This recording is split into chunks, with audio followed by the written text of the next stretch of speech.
Unicorn बन चुकी education technology company Byju's की दिक्कतें बढ़ती जा रही हैं। बैंकों ने बायजूस से कह दिया है कि कर्ज वसूला जाएगा, इस पर सख्ती की जाएगी, इसलिए आप 1.2 अरब डॉलर का जो कर्ज है उसका कुछ हिस्सा चुकाने के लिए अपनी अमेरिका की संपत्तियों को बेच दें।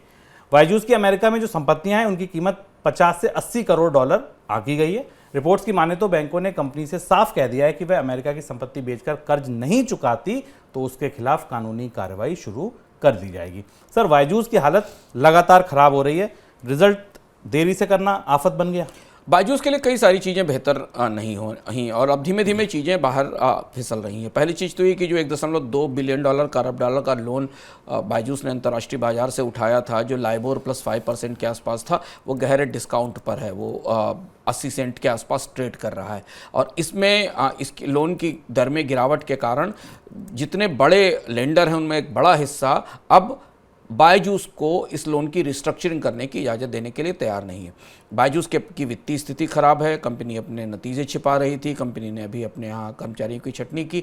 बायजूस लगातार अपने मर्चेंट बैंकर्स के जरिए इन कर्ज देने वालों को समझाने की कोशिश कर रही है कि कंपनी उन्हें अब ट्रांसपेरेंटली अपने कामकाज की सूचना देगी, मुनाफे में लाने की कोशिश करेगी, इसे रिस्ट्रक्चर कर दिया जाए। और ये किसी कंपनी के लिए बेहद चुनौतीपूर्ण बात होती है कि जब उसके लोन को रिस्ट्रक्चर करने के लिए या उसके लोन का भुगतान टालने के लिए, कुछ ज़्यादा ब्याज पर भी उसके लोन का भुगतान टालने के लिए लेंडर्स मना कर दें। बायजूस वहाँ इस ट्रैप में जाकर फंस गई है। बायजूस से कहा गया है कि वो तात्कालिक तौर पर इसका कुछ हिस्सा लोन का चुकाए, जो कि उसकी अमेरिका की संपत्तियां हैं।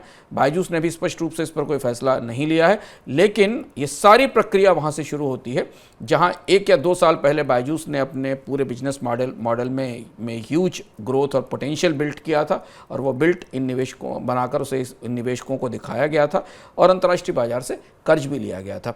भारत में किसी स्टार्टअप के लिए हाल फिलहाल के वर्षों में कर्ज की ऐसी समस्या आना, अंतर्राष्ट्रीय बाजार से कर्ज की ऐसी समस्या आना पहली बार दिखाई दे रहा है। और अगर बायजूस ने कर्ज नहीं चुकाया तो जैसे आपने शुभम ने बताया कि अंतर्राष्ट्रीय कर्ज देने वाले जो निवेशक हैं फिर वो बायजूस को कानूनी लड़ाई में खींच सकते हैं। एक चीज़ यहाँ ध्यान रखना जरूरी है कि ये कर्ज इन कर्जदारों ने, बायजूस ने जिन प्राइमरी डीलर्स के जरिए अपना कर्ज उठाया था, उनसे इस कर्ज की खरीद की थी।